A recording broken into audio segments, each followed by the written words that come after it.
John F. Kennedy alone in my book. One is that you find that there's a drug aspect to all three of those killings. There's an organized crime aspect to all three of them.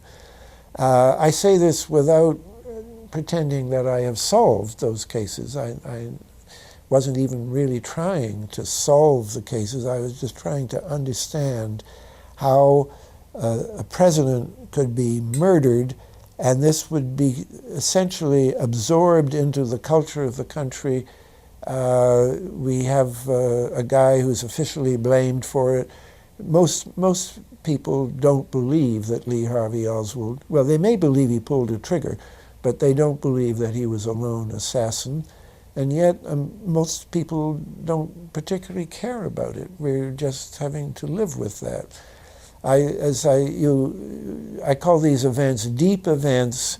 We've become accustomed to the idea that every now and then something is going to happen, and we just know from the beginning we're not going to get to the bottom of it. And the more they happen, the more reconciled we've become to this state of affairs. The obvious recent example, of course, is 9/11.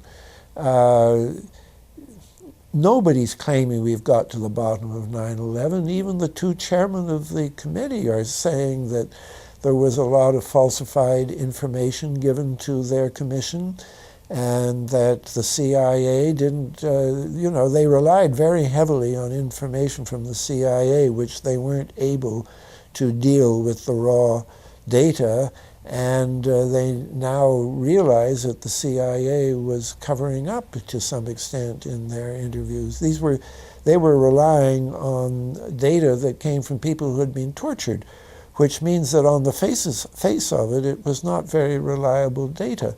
So there's a lot of people who recognize that we don't know the truth about 9/11, but here is an event which has changed the whole constitutional situation in this country, and once again we're not being allowed to look at it. People are fighting very hard to get a really independent, for the first time, a really independent investigation, and it's proving